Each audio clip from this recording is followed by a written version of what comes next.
people wait patiently for the snow to finally melt, and in southern Ontario, it can take agonizingly long to do so. So when it does, it would be nice to get a moment or two outdoors to enjoy it before ferocious summer storms will strike. Don't you think? Hi, I'm Chris May, writer, producer, and host of This Day in Weather History from the Weather Network in Canada.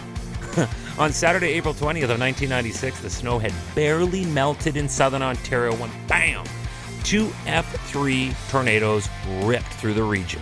This day in weather history. The actual system that brought the chaos had already developed great pace by raking across parts of the U.S. Midwest the day before. On the 19th, there were 17 F2 or greater tornadoes that touched down, and that included a jaw-dropping 10 in the state of Illinois alone. The setup was a typical trigger for storms of this magnitude. Remember that I said that the snow had only just melted?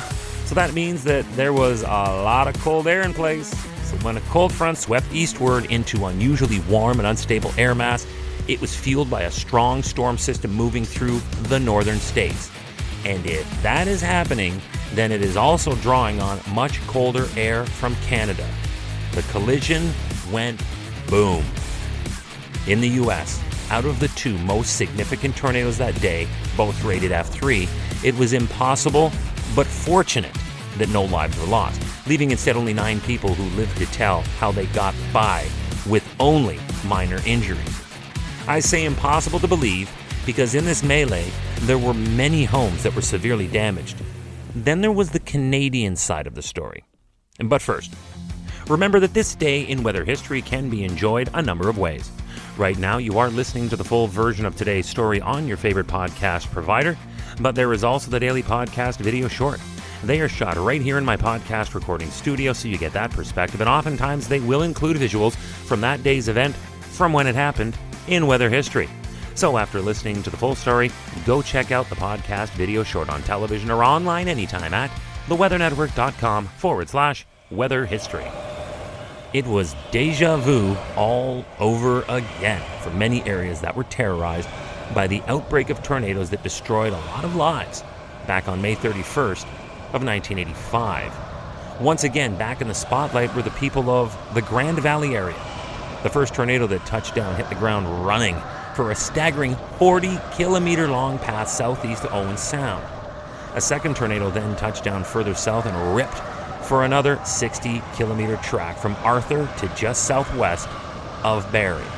And I know that there were a lot of people in Barrie that were still reeling with the memory of what had happened 21 years prior, and this was a stark reminder.